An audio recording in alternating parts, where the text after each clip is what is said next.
مسلم league کے نون کے چودھری نثار کے خلاف بالآخر مسلم لیگ نون نے اپنے امیدوار اتار دیے. میں نے آپ سے پرسوں کہا تھا ابھی دیکھیے گا بندے آ جائیں گے میدان میں، پہلے نہیں کھڑے کیے. مسلم لیگ کے بارے میں آپ کی ساری پیشین گوئیاں پوری ہو رہی ہیں، میں مانتا ہوں. یہ دیکھیے گزارش یہ ہے کہ پارٹی نے انہیں بہت مارجن دیا، اس کا ادراک کرنا چاہیے، اس کا اقرار کرنا چاہیے. سب سے پہلے انہوں نے یہ اعلان کیا باقاعدہ کہ ہم آپ کے خلاف کوئی کینڈیڈیٹ کھڑا نہیں کریں گے. پھر کوششیں ہوئی باقاعدہ ان کو منانے کی. شہباز شریف صاحب جو ہیں ان کے بہت بڑے پروموٹر ہیں، ان کے بہت بڑے دوست بھی ہیں، انہوں نے بھی کوشش کی بہت زیادہ. پھر انہوں نے کہا کہ اچھا آپ نے الیکشن کے لیے اپنے کاغذات جمع کرا دیے ہیں، ہم آپ کے خلاف کینڈیڈیٹ نہیں کھڑا کریں گے. آپ نے کل پریس کانفرنس میں کہا مجھے پرواہ نہیں ہے کسی کی ٹکٹ کی، نہ مجھے کسی کی ٹکٹ چاہیے.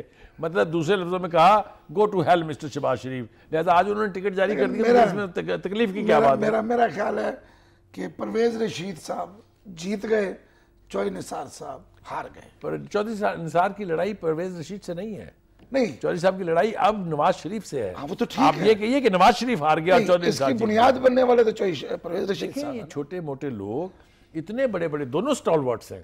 چودھری نثار بھی چھوٹے موٹے قد لوگ کاٹ کے کہاں سے آدمی آ نہیں گئے ہے، سر؟ نواز شریف بھی چھوٹے قد کاٹ کے آدمی نہیں ہے. پرویز رشید صاحب کبھی الیکٹڈ نہیں ہوئے، مجھے یہ افسوس ہے.